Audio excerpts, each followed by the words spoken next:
Alors en fait, ouais, l'idée d'écrire ce livre, elle a été très simple. J'ai vu ce concours Fondation Bouygues Télécom avec l'équivalent du bâton et de la carotte, c'est-à-dire que le bâton, donc je devais le rendre un mois et demi après avoir découvert ce concours, et la carotte c'était non seulement 10 000 €, mais en plus une publication chez Calman Levy. Donc ça motive.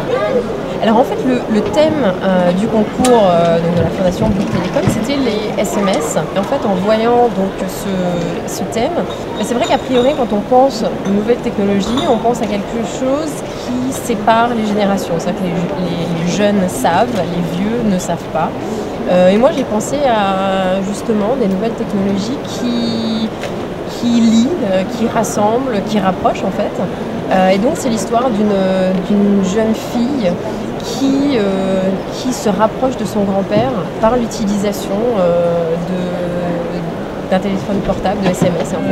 J'ai énormément d'affection pour les personnages du livre parce qu'ils sont inspirés de mes grands-parents. Quand j'ai été la lauréate, ça me fait un peu penser au discours de Kate Winslet aux Oscars qui disait en tenant son Oscar je mentirais si je disais que j'ai pas répété ce speech quand j'avais 8 ans devant ma salle de bain.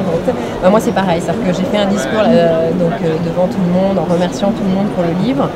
Et je pense que ce discours, j'ai déjà fait une bonne centaine de fois quand j'étais toute petite dans ma salle de bain avec ma bouteille de shampoing.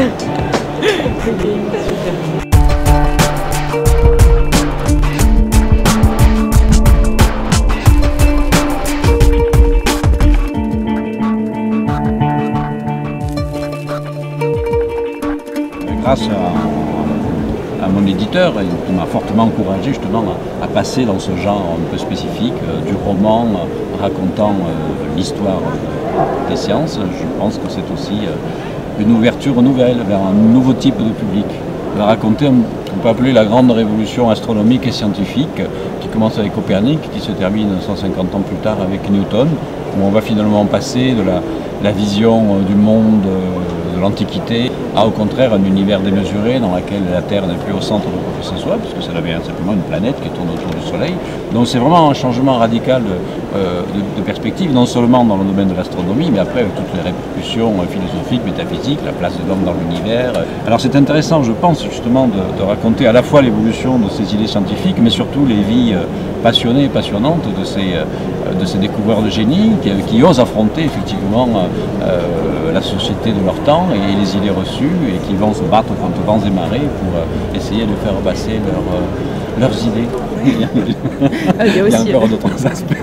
Voilà. Non, mais de toute façon, moi je trouve que les scientifiques doivent aussi être capables de sortir de leur labo et de leur tour d'ivoire pour raconter ce qu'ils font à un public plus large.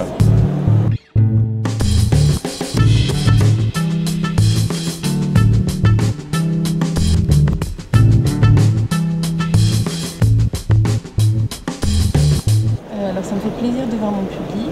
C'est toujours curieux parce que voilà, enfin, moi je travaille de façon assez solitaire dans mon atelier et du coup ça me permet de rencontrer les enfants et puis de répondre aux questions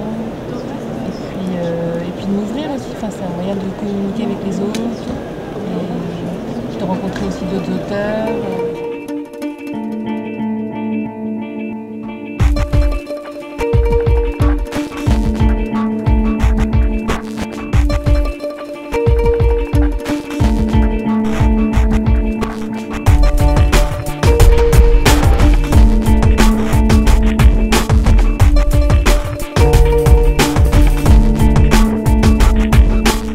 J'adore échanger avec le public qui a lu mes livres et qui me donne des commentaires et qui me permettent moi d'ajuster pour les prochains livres. Le contact avec le public, tout auteur, souvent le livre est écrit en solitaire, d'avoir des contacts avec le public, c'est-à-dire c'est très intéressant, très stimulant.